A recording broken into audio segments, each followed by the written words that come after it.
And we're live.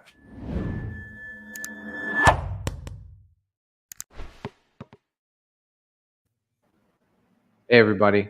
Welcome to the Agency Operators Podcast. My name is Pasha, and today I'm joined by Elizabeth Greene of Jungler. How are you, Elizabeth? Thank you for joining.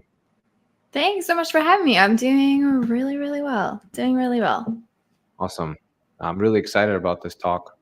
I've seen you in the industry quite a bit on LinkedIn and social, and as really like the wizard and huge expert on PPC. I know that your agency is really specific on managing ads and nothing else, which makes you guys super hyper focused on that particular thing, which is a beast in itself, right? There's billions being spent on Amazon Yeah. advertising. It's taking over everything. So it's pretty cool to have a chat, just diving into what's working, what's not working. In our agency, we're also managing ads and we're seeing the trends over the years and how things are changing in the landscape. And PPC is really at the heart of that. hmm Before we dive into talking about strategy, ranking, and all of those things, I would love to hear a little bit about your story and how you became the owner of Jungler and the chief operator there. And how did you come into Amazon advertising or Amazon in general, wanting to be a marketer and all of that? What's your story? Yeah. It's an interesting story. So I'll try and give you the condensed version of this.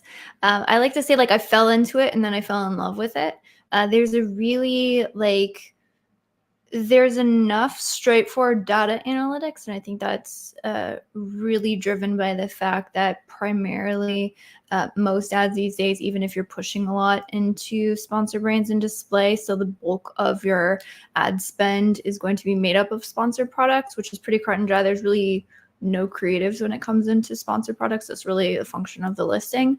So that one is really heavy on the data analytics, and yet there is still a to me, very exciting and dynamic creativity when it comes to determining how you should put in the settings, what things you can tweak, because sponsored products also has the most what do you say, the most buttons or levers you can pull with it. So there's a really beautiful marriage between creativity, but then also not so focused on creativity or the creative to make the ads work. That I find it just insanely fascinating. And that's me jumping to the end of the story you asked about the beginning. So in the beginning, it really started how most people start off in this industry. Oh, I want to work from home. I want to find something to do that. Online is this whole beautiful world that affords massive amounts of opportunity and also massive amounts of options, which can feel very overwhelming when you're trying to get started. And so that's kind of where that sort of our venture into that, and of course through that led us to the world of selling on Amazon, and started off in doing a lot of retail arbitrage, which is a great way to get started. It's also something that you have to keep the plate spinning with, and so that becomes exhausting at a point. Also, when you have, I believe we had 4 children at that point, so dragging all the kids to the store, scheming things, that was a whole thing. And that's exhausting. So, there's this new wonderful world of private label. Okay, let's do that. And so that sort of got us. I always liken it to, there's a lot of people who shop on Amazon who, there's still people out there who think oh, it's being sold by Amazon, it's just Amazon. They don't realize that there's other brands. And then I think there's a more consumer awareness these days that oh, these are brands that sell on Amazon. Less so back in the day, but really I liken it to going behind a curtain until you really get into the world of selling on Amazon. You're this is insane. I had no idea how many ourselves included now, right, have really grown up to help support sellers. And the one thing I love about the Amazon community in general, in this podcast being a great representation of that, is just how open Amazon sellers are to sharing information, and just really there's this genuine want to help. Now, if you're in private label, nobody shares products unless you have a very reputable consumer brand that it's pretty obvious there's a very wide moat around yourself.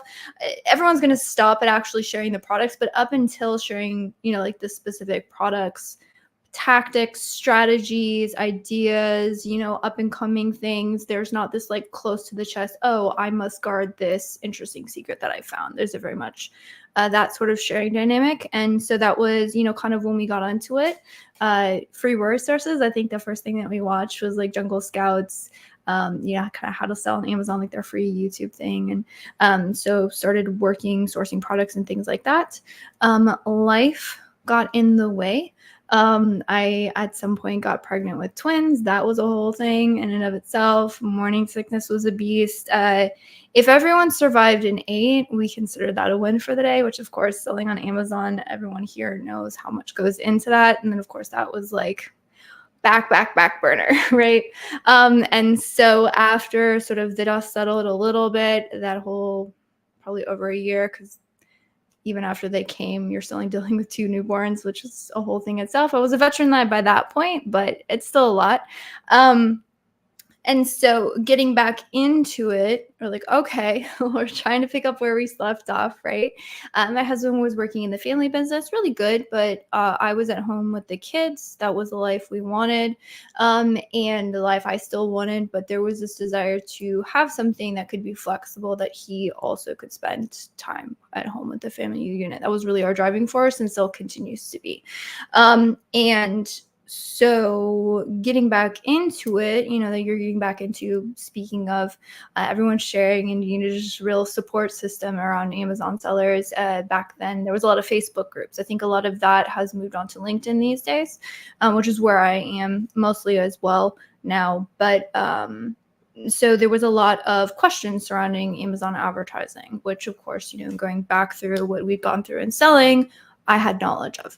And so we people were asking questions. I've said this before, but like the dynamic back then was, should I run advertising? And if I do run advertising, what should that look like? There was very much, you could still do search, find, buys. There was a lot of ways to like rank products. Some people were still being able to like get up products and sell without having to run advertising on it.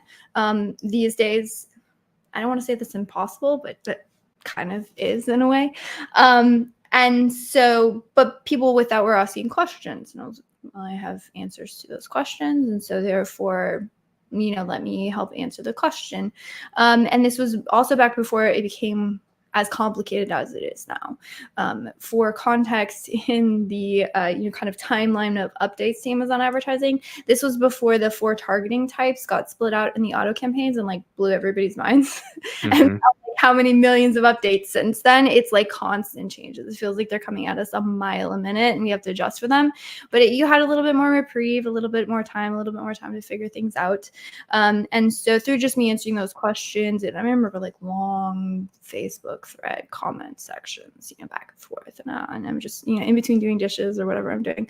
And so that led to someone saying like, oh, do you do this? And I was like, well, I guess I can, and I very distinctly remember, and to be honest, this still is my thought process in what we do with clients now, is just the immense amount of responsibility that clients place on us to help them figure out how to spend their dollars well. I distinctly remember a discussion my husband had with my brother-in-law, and they came back, and I was at the sink doing dishes, and my husband said like, I really think like we should make this a business. We should get into this industry. And my response was, I can't. I said, I'm going to be spending other people's money. That terrifies me. What if I'm not qualified? What if I'm going to do it wrong? It's immense amount of responsibility that I don't feel qualified for. And he said, no, we really need to do this. And I said, fine. And so for me, growing into where we are now, it's just been this constant focus on quality, focus on saying yes when opportunities come, and then leveling up my skill set to meet those opportunities, and just continuously trying to stay close to our roots of being helpful in where we can. And then that has led to, just kind of where we are in business. It just keeps getting better. It's pretty awesome. Awesome. Thank you for sharing that. Yeah, I can totally see the responsibility of managing somebody else's money it goes so much deeper than that, because Yeah. people trust us with their livelihoods, right? Their families and everything, in a way, right? Because like you said, Amazon is pay to play. So Yeah. how you pay is how you play. And if you're not managing that correctly, then that makes a big impact on, especially if they're relying on Amazon to pay all of their bills. Some people are full-time Amazon. Hmm. And so Yeah. it's a lot to carry. But I'm sure, coming from being a parent of 6, you guys are already primed for being super on top and responsible and focused. So this, I'm sure that just kind of translated over. And so that's how you're able to kind of manage everything together, the work-life balance of it all, right? Yeah, it definitely has shaped a lot of my perspectives on things. I will say that. Um, having honestly, I couldn't imagine life any other way. And when we got started building our family, we kind of now have the life in which I always wished. Very large family. We called large. Six children, 8 total. Working together with the family. Me, I see leveling up my skill set. In business, in life, just personal growth, benefiting again anyone who I could possibly lend value to, which now has extended to, as my kids grow. My oldest is 13 going on 14.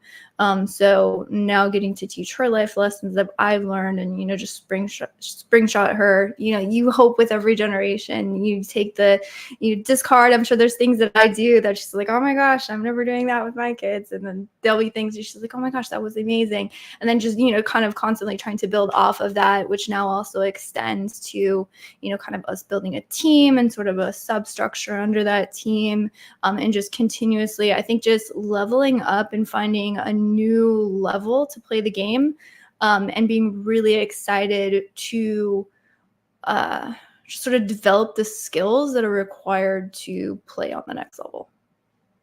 Do you want your kids to be entrepreneurs as well? I want them to know that they have choices.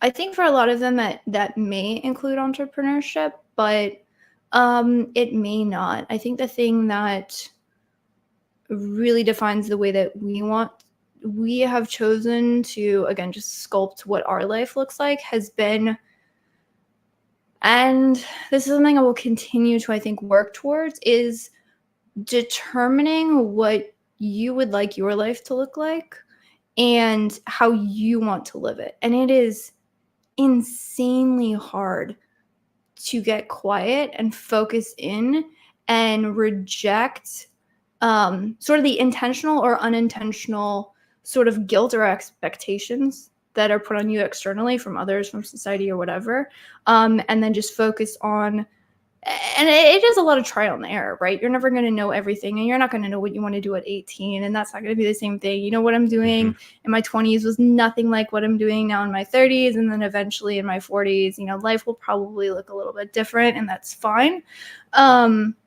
But trying to, at least for me, it's been trying to get rid of the guilt complex that doesn't really need to be there, and realize life can be what I want it to be and how I want it to be. And nowadays there's so many options, and Amazon is definitely one of those options that affords, there's service providers, there's tool providers, there's sellers. I mean, there's just this entire ecosystem of opportunity surrounded by the company that's been built, which I think is amazing. And so I would just hope that for my own children to hopefully become a wise counseling voice that can help them hopefully work through all the things that I had to work through and shedding expectations, and help them more easily discover what that looks like for them. And then the different, I think, kind of seasons they'll probably go through. Yeah. Awesome. Yeah, that makes a lot of sense. I mean, I think being an entrepreneur in general is about feeling like you have options, right? And I think it is Mm, the saying no sometimes is more important than saying yes, because there are opportunities yes. everywhere. But not every opportunity is going to be fruitful. And over time, you learn, you make Yeah. mistakes, you have to fail. It's a road that's paved with many failures. Um, and also, Amazon is just going to change too. We don't know what Amazon Yes. is going to look like in 5 years, 10 years. It's really quite unknown. there's all kinds of changes happening. Like you said, advertising's changing. There's word of Amazon getting involved in PPC and incorporating some kind of AI stuff, their own algorithms. Um, I have my own theories on that. I'm not too concerned about that. I think there's always going to be some level of control in our hands. But I'm sure some of your clients are complaining about some of these changes in a negative way in terms of like fees and the level of competition, and just CPCs are going up, and inflation probably plays a role in that too. So how are you guys dealing with a lot of these changes that are coming in right now? Are you kind of handling it fine, or there's some turbulence on the PPC side, and clients are getting upset about it? Like how do you guys handle that right now? That's a good question. I think there will always be turbulence because there will always be changes.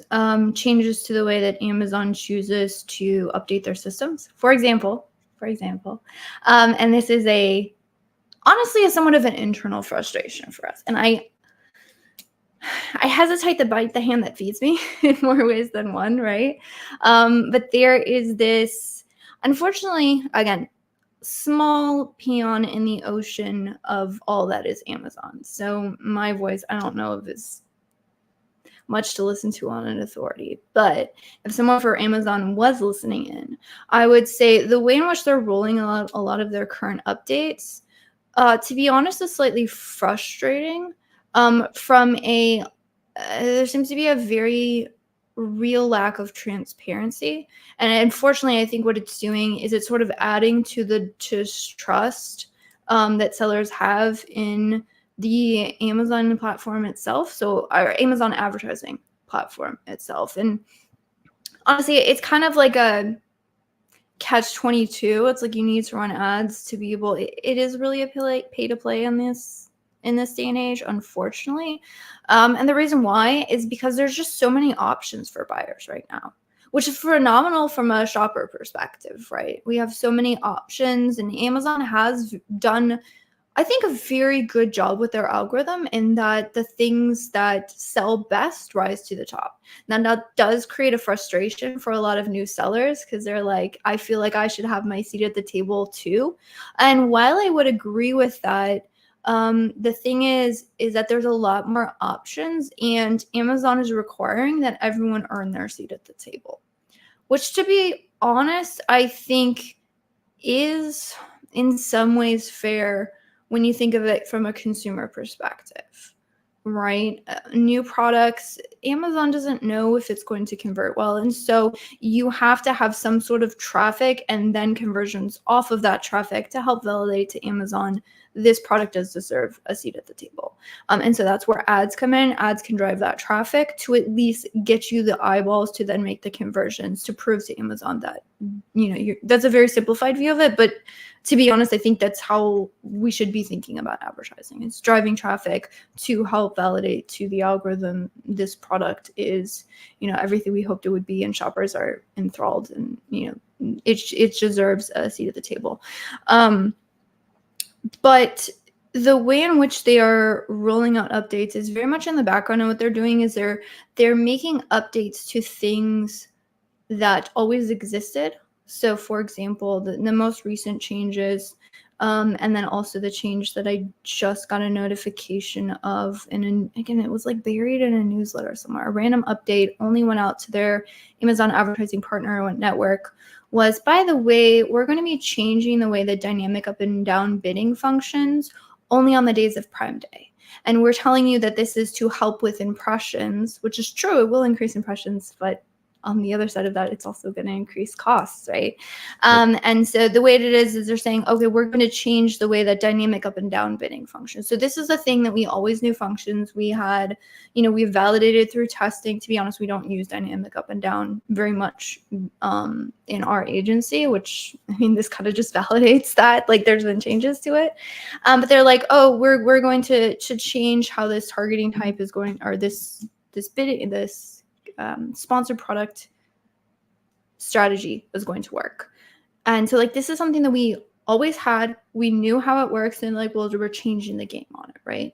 And unfortunately, the updates to the announcements are not widely publicized, and also changes to the way match types have functioned. So sponsored products broad match always functioned much more selectively. We had more control over it than sponsored brands broad match historically. And a lot of advertisers, ourselves included, kind of opted to not even use broad match and sponsored brand ads because we didn't like the way in which the targeting functioned. We didn't feel like it was very efficient. We thought that there was a high waste for ad spend there, which is honestly true. And then they updated their the way that it works in sponsored product ads, so it mirrors sponsor brand ads now, the way that it always worked. And there was no announcement, there was no update to anything. The way in which a lot of these functions are rolling out is we're in the data, we're in the reports day in and day out. So is our entire team, and our team starts saying there's some very strange things happening here. Things that, because we know how this thing works, this should not be here, and yet it is here. So we go, we look across our entire accounts. Yes, we're validating. Okay. Then we go to other service providers that are good friends of ours. Are you all seeing this? Yes, we're correlating this. This is very strange. And then we go to Amazon and we say, okay, like there was no update on this thing. And we got no answer from any of the reps. Like we reached out to reps, or friends are reaching out to reps. Like everybody's like, what is going on? People are posting, it's going crazy. This was a while back since.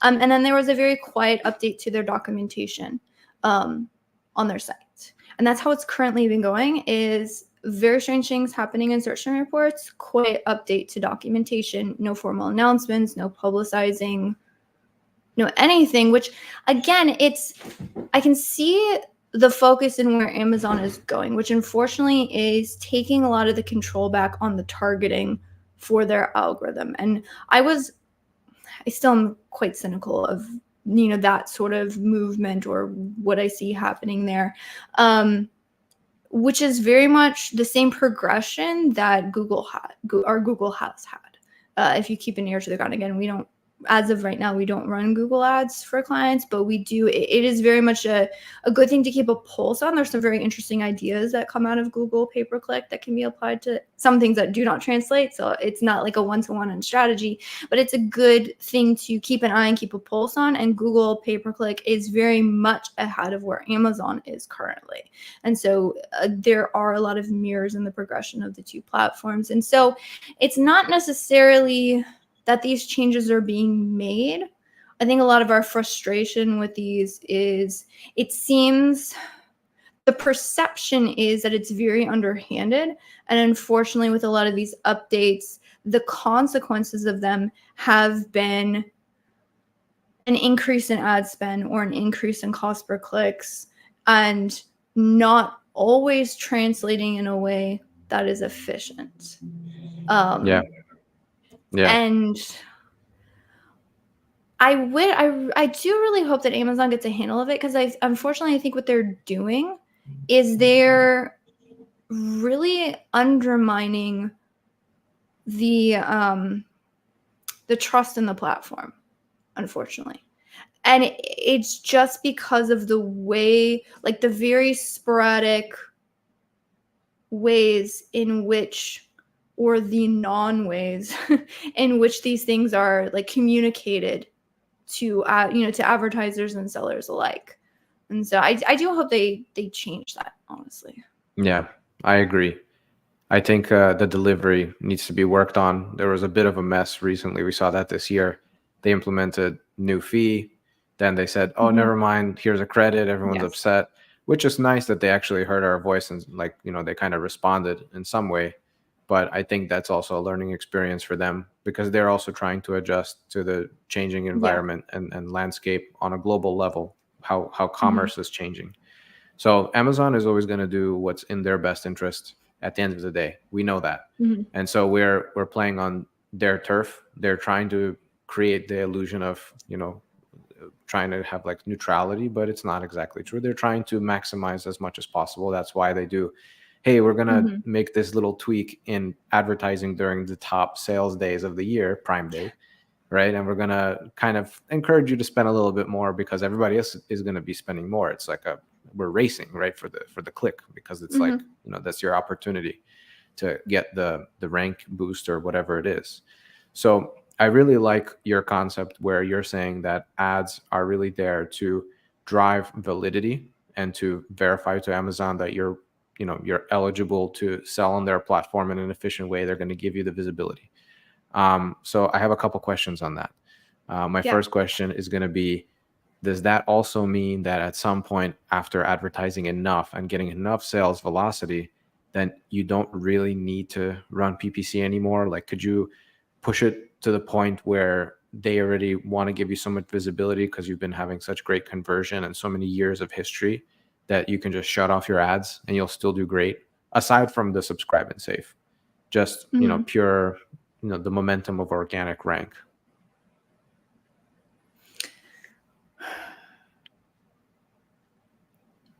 Maybe. And which is not a satisfactory answer for everyone. Everyone wants to hear you like, yeah, you totally shut off ads once you're ranking. You're like totally fine. You can sometimes, but the problem is it's not necessarily. So what I found the longer that I do this, is that the best practices, although there's a ton of variables, like, oh my gosh, it's ridiculous these days, right? Best practices remain solid, 100%. And the actions that we take, all we're doing is we're moving around ad spend. I'm making it sound very simple. At the end of the day, the actual action is super simple. You go up, you spend more, you spend less. Oh, this is working well, put more ad spend here. It's working less, pull less ad spend here. The thing that is very complicated, and this feeds into the answer to your question, is to what degree do I go up or down? And that is the question that we are constantly asking and tweaking. And like we have a lot of like internal bid systems and like internal things that we've built that have worked really, really well. And we're constantly looking for ways like what's the next level to determine that sweet spot. And that's really what everybody's looking for, is for the sweet spot. The problem is that there's a lot of things out there that are like, oh, we're going to do this whole AI analytics and we're going to like, do this insane analysis and we're going to tell you. They can't tell you. Nobody can tell you until you test.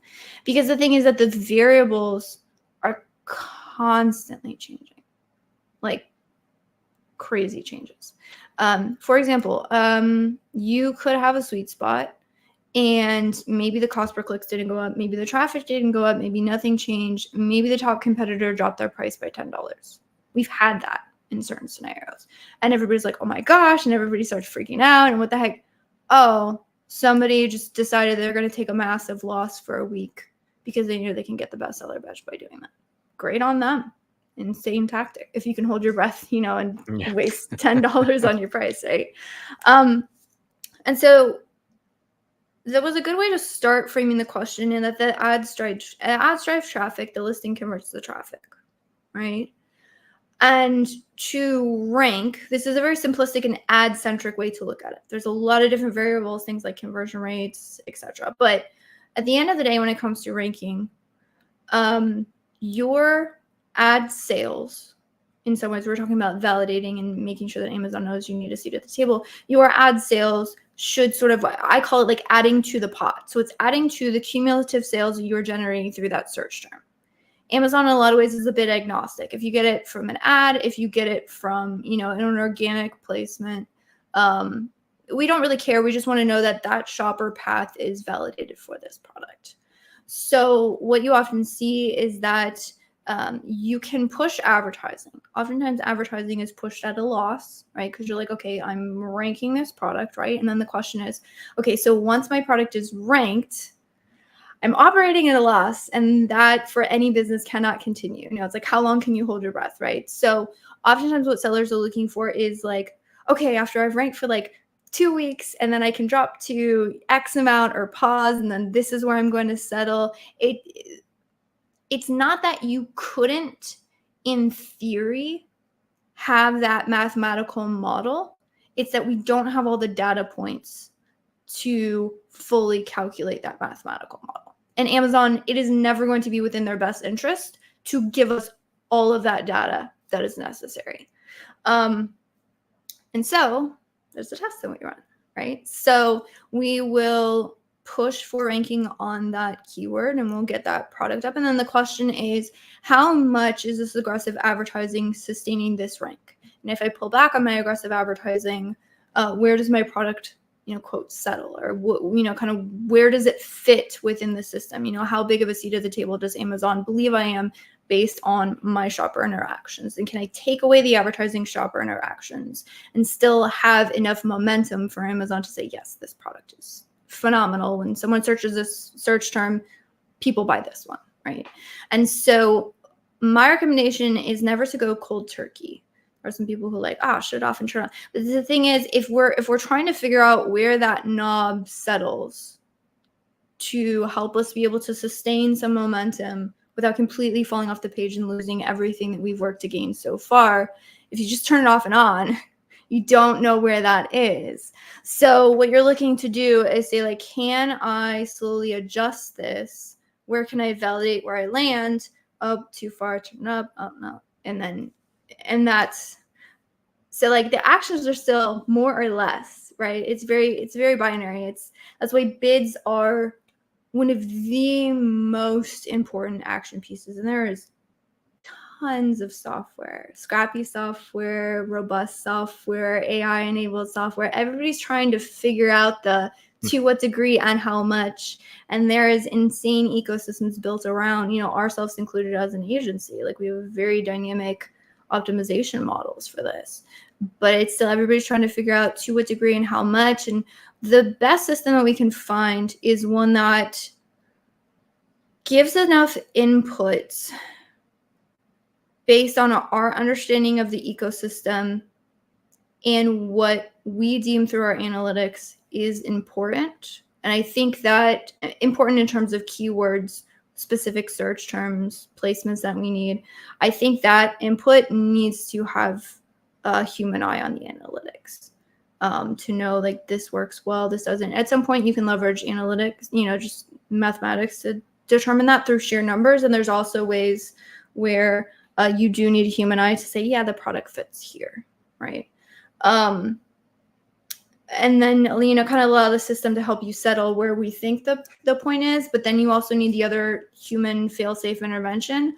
So when, the competitor lowers their price by $10 and A cost shoots up the roof, conversion rates are down and everything gets screwed up, evaluating where those changes are coming from and going, oh, we just have to, maybe we'll readjust a little bit, but we need to hold our breath for a week because actually turns out this guy does this once a month. And this is just the way it is, but we don't want to overcorrect, because if all we looked at was data, we would say this is the conclusion. But if you bring that human analytic element to it, you could say, well, there's also outlying factors. So we need to sort of put a fail safe on the system so we don't overcorrect for something that's out of our control, that's going to shoot ourselves in the foot 2 weeks from now. Right. Yeah. I mean, we've tested out so many softwares over the years, and some of them are, I think we've all kind of gone down the chain, and we have contacts even probably in all these companies, and they all work. It's not that they're bad. They just all have their nuances in terms of how they're run. And I think the final lesson for me is always that you always need a person that is running it at the forefront of it all. Because there's no way that you can tell a machine, I want a 30% ACOS and here's a couple other parameters, and then done, and then come back in 2 months and then, oh, what happened, or whatever. No, you need constant management and an eye on that. I also wanted to ask you about campaign structure. So there's software out there, I'm not going to say the name, there are softwares out there that say, okay, you need one keyword has its own entire campaign, and then you end up looking in your account and you have thousands of campaigns. And I think it's advantageous for the software, because you're not going to be able to efficiently manage that. Maybe with spreadsheets if you're good, but it looks messy, especially if you're a novice in your campaign manager to manage all of that. And so, it's designed that way because it is being processed in bulk. Um, and that granularity does give you some level of control, but you're also in some ways potentially splitting yourself a little bit, spreading yourself a little bit too thin, um, because each campaign has its own history, and sometimes that affects other keywords, and Mhm. there's all kinds of methods that way. So I'm curious, with your experience, what do you think is really the ideal campaign structure that we can say is that kind of like the blanket structure that you probably would say for most accounts? Obviously, there's going to be some other things that go on depending on the category, the product, and the goal of the client or the SKU. But generally, what would you say campaign structure works the best? So I'll give you two things that I think I can be very definitive on, and then I'll give you a couple of things that I'm like, it depends. The two things I feel like I can be definitive on for the most part is going to be having one ad group per campaign. I think it has a lot of validity to it. And then also having one product per campaign / ad group, because we're doing single one-to-one. And I do want to define here, when I say product, I mean I'm talking about a parent ASIN or a listing. There's a very interesting dynamic also in the analytics portion, as well as just the way Amazon treats things between parent-child relationships, that we feel very confident in structuring things that way. And it's worked out really well for us. The more I learn about the analytics, and I had a really great conversation, which I think you had him on the podcast, right? Brian Johnson. I mean, like, Yeah. super in the weeds with stuff. We had a conversation that to me really validated a lot of our strategies. I'm not saying he put a rubber stamp of approval. I'm just saying, like, from what he was saying, I was like, okay, I can understand the decision tree, and I feel like, we're on the right track with a lot of things. But so that's like if I've had to give you a quote best structure, I would say that. Now, the piece that everybody in is a hotly debated topic in our industry is how many keywords you put into it, right? You said like single keyword campaigns versus, some people used to have like old school campaigns, right? Where it was like thousands of keywords, just a whole bunch of stuff grouped into one. What I will say is that grouping keywords in a campaign from a performance standpoint. Now, this is like, again, hotly debated in my industry. Like, people are like, oh, no more than like single keyword campaigns all the way, or, no more than 5, or like no more than 10, and, whatever. And there are some people that will argue like, oh, if you have too many keywords in the campaign, like some of them won't get impressions. And so that is a function of the fact that there's a lot of keywords within that campaign. I haven't seen that to be the case. And I think all of us have seen those campaigns, the old school campaigns of like, there's like hundreds of products in it and there's like thousands of keywords, and yet that campaign is like absolutely crushing it in performance. And it pisses us off to no end as an advertiser, because you're like, I know I can't destroy this. Yeah. Because at some point I have to recognize that what is working and I can't screw it up. Yeah. But at the same time, I know this is not the best structure. And it's not necessarily because it's a bad structure in terms of performance. If I went into one of my accounts right now and created a dump campaign of some kind, I can guarantee you on some level, it's going to work really well. The problem is going to be when I want to make adjustments and have very limited amounts that I can control it. So really the way I've come to view it is campaign structure is more about how much do I need control over this, control from an ad spend perspective. Because what we just talked about is that like really good advertising is good delegation of ad spend. So if I want tight control over ad spend, I need a leaner structure. And so that's where I think the single keyword campaigns come in, right? If you had a campaign with, say, or you had a product, you have 100 different variations on it, and you had a keyword that has like 100,000 search volume a month. You're like, okay, I want to go after this, right?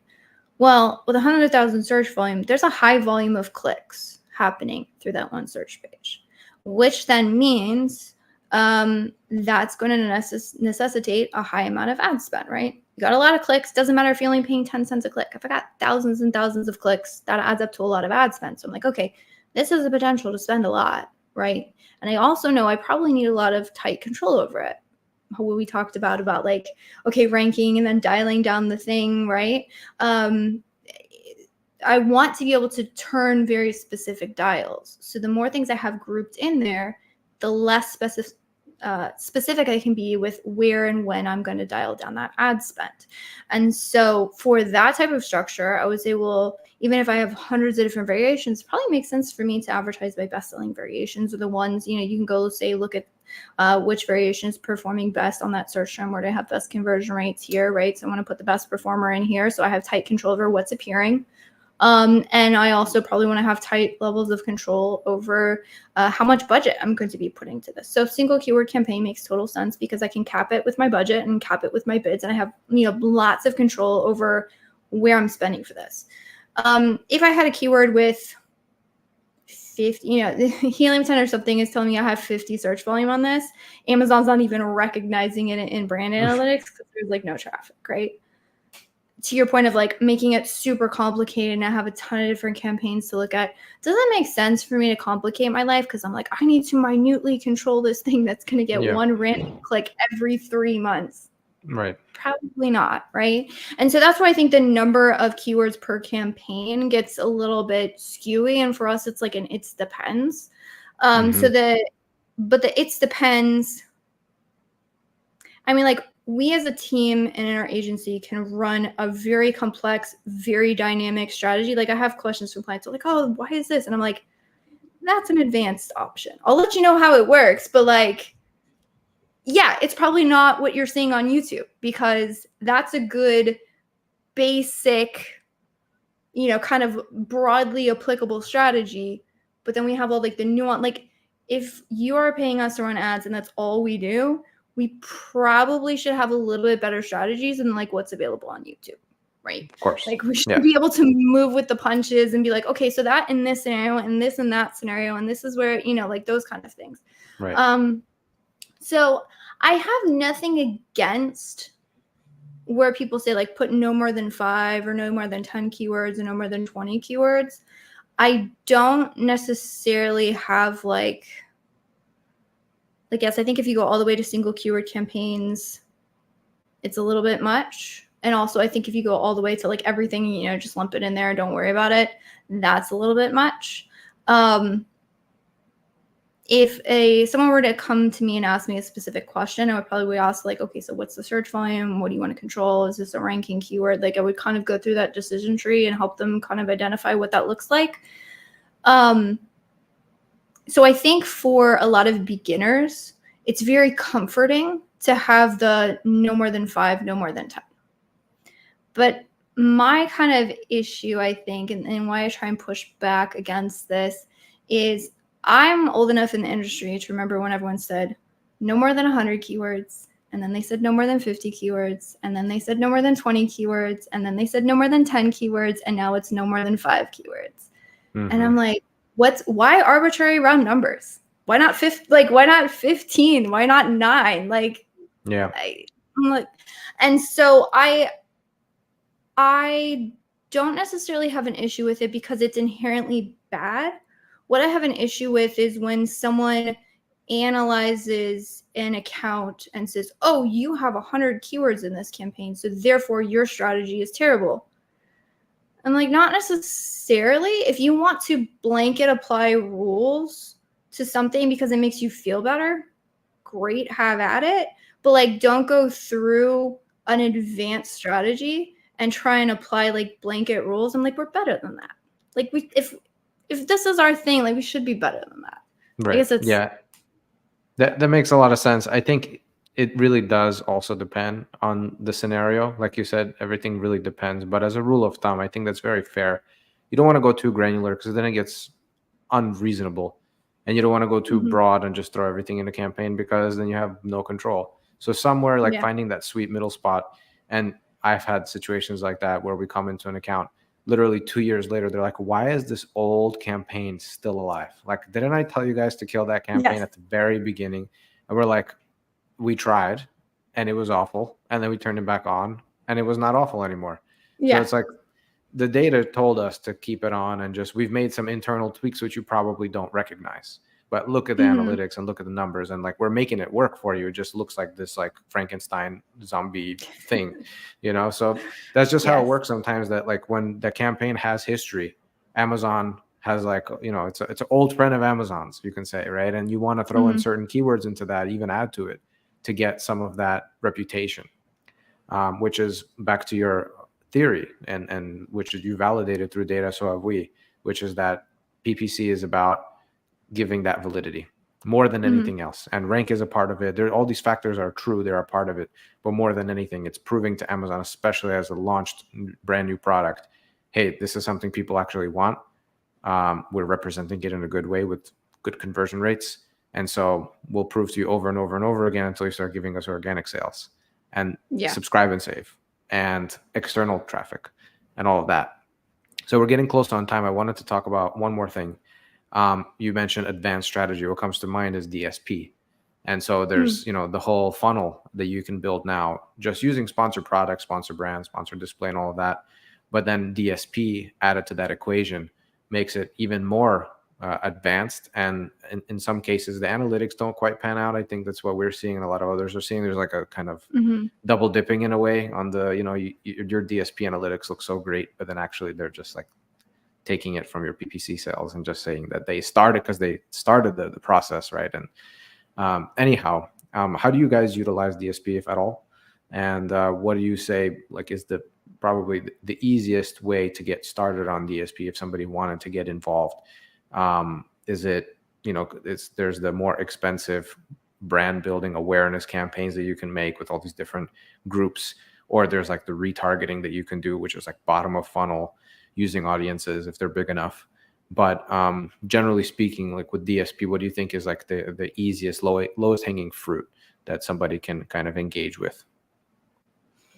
Yeah, that's a good question. I think it really depends on the thing that we try and filter all of our advertising decisions through, which is what are the brand's goals and what are their constraints? Meaning, for us, goals typically are sales revenue goals. Some brands look at it through numbers of units. So, where are you trying to go? And then when I say constraints for us, in a lot of ways, it's totally cost. Now that's specific, obviously, to like, you know, just the traditional on-platform advertising.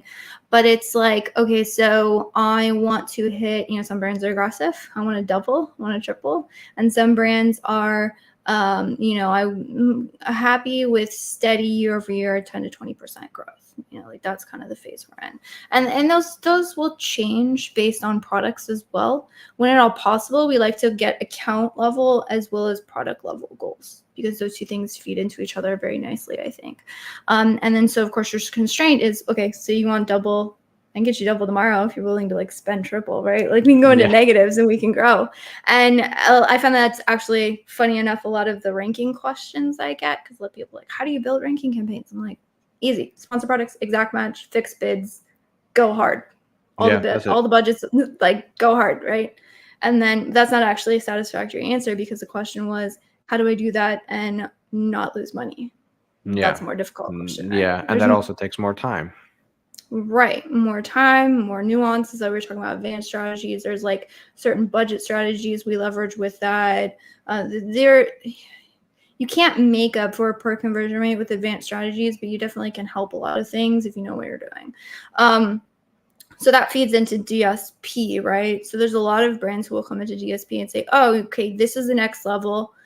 This is the quote, what I should be doing. Again, Mm. kind of like my life philosophy, trying to filter out the noise and saying, okay, what is going to best serve me, right? And so, and not that DSP isn't something to be tested, but I think it's something to be evaluated, and evaluated based on your brand goals. So if Mm-hmm. your brand goal is you want growth, but you really need profitability, cash flow is really tight, you don't have any external, like you're not selling on other retail channels. Like there are some brands who come to us who are selling in other retail channels. Amazon is a small piece of their pie, but it's growing. And they're like, hey, look, we're going to throw 20 grand at the ad budget for only like 4 products. tell us what the ROAS is at the end of the month, and we're going to benchmark off that. Like, there are brands out there who operate like that. And so for them, DSP as like this whole brand growth or awareness strategy is very appealing because they have the cash flow to be able to support that. Their goals support that. Versus, maybe a private labor seller who's done very well for themselves. They've grown into the 6-figure or the 7-figure range. They're pushing up on 8 and they're like, all right, what's my next level? But they're mainly on Amazon. Maybe they're starting to sell on Shopify or their channels. Those really haven't taken off, and Amazon's their bread and butter. Well, if that bread and butter from Amazon is funding a lot of your other external growth projects, like we've had some brands where they take a lot of the profits from Amazon and they're working to build up Shopify, right? That funnel of all that profits is a great long-term play. But if you simultaneously push on your Amazon sales channel and profitability goes down, well, then all of a sudden you're in hot water because you're losing money here and you're losing money here. That's not a sustainable business. So we really try and like pull, and a lot of the times the brands, they'll say like, oh, I want this. Okay, cool. So this is what it takes. No, you really need to start talking. You need that relationship to understand what are the external factors? What does the business look like? What kind of strategies do you need to, and then that will help us consequently make much better long-term decisions. So if you come to me and you say, okay, I would love to exit my business. Great. That means we need a very steady sales rate, and your P&L can't all of a sudden take a massive hit, for like 2 months out of this, because that you're looking for that validation of a really solid business. So when you come to me like, oh, we need to do this really aggressive brand awareness play, and like we need to dump all this cash because I want that growth rate, I can come back to you like, we can do that. We can build you whatever strategy you want, right? What is it going to cost you, and where are you looking to go, and what are you giving up to get there? And if that doesn't make sense, so in the case of DSP, a lot of people think like, okay, retargeting, and there is some correct, I think, discourse around, well, retargeting is just sort of recycling what I already have. Like, is it really adding to my top line? Am I just kind of rinsing and repeating? In some cases, yes. In some cases, no. I think a lot of people push that button because it, the ROAS is great, right? You're like, okay, this is awesome, feed more money, right? Yeah. The hope is the lifetime value. Right. Yeah. But that also goes back into a more holistic play. So if this number is growing, great. Is this number growing, right? What does that look like over time? But if your brand growth,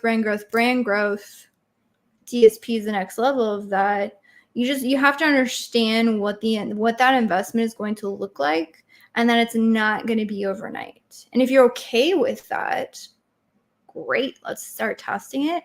Our preferred method, when at all possible, I tell all our brands, I'm like, when left to our defaults, we would prefer incremental tests with enough budget to really validate it, right? I mean, if you get 2 clicks on something, who knows if that worked? If you get 100 clicks, I have more validation, right? So you need enough budget to really be able to validate. But at the end of the day, you don't need to go all in, full charge on everything. I would prefer to say, let's test some budget for learning, and then great, that work. How can we stack wins on top of that? When left to our defaults, that's our preferred method. Now, there are brands who have the budgets or their goals outpace that. And they're like, that takes too long. I want data yesterday, right? I need that. Yeah. Like we're those brands, I think, are less prevalent when you get into, sort of the private label space, I think, because a lot of people are like, they're funding it with the cash flow. And so that sort of strategy becomes difficult, but the brands are out there. And so again, it's having that open dialogue to say, where are you going? How do you want to get there? Is there a way we can build a strategy for that? How do we recommend testing this strategy? And then you just start down that path. And again, you're making micro adjustments. You learn, you're like, well, that's not going to work. Okay, well, good thing we didn't test it with double the ad budget like you'd requested, just kind of those, just continuous learning. And then again, you're just trying to build upon what you know to make it better. Awesome. Elizabeth, I want to really thank you for all these nuggets of gold that you've shared today. I think there's a lot of good stuff in there that a lot of sellers could really utilize. So hopefully we have some people watching today and in the recording as well and on social. Do you have any final words that you wanted to share before we close the live stream? Goodness. Well, hopefully it's been helpful. That is my hope. Yeah, I would say really, I mean, we talked about a lot of things. Depends on where the brand's at. If you're more advanced, come talk to me. We'll talk about advanced strategy. If you're just getting into it and you're hearing all of this, because there are those brands that are starting out and they're like, oh my gosh, DSP and everything in the kitchen sink, and Elizabeth said this and that and advanced, and I'm going to be missing out. If I had to give you a focus, I would say sponsored products by far. I don't care how big your ad budget is. It's going to make up the majority of the ad budget. It makes sense to start there. Focus on getting your keyword targeting and your bid adjustments right. If you focus in on that, that is a good core to build off of, and then you can worry about the advanced strategies. The best ad structure is going to actually be one that's curated by what your budget looks like. So if you're getting in on the ground floor, you're getting in the beginning, you actually don't want the all of the above structure. You want the most targeted, biggest bang for your buck. And that's going to be, again, like sponsored products, focus on your targeting, focus on bid management, and that'll get you really far. Awesome. Thank you. Elizabeth Greene, jungler.com. Check it out. Thanks everyone for watching. Catch you on the next one. Thanks so much. Bye.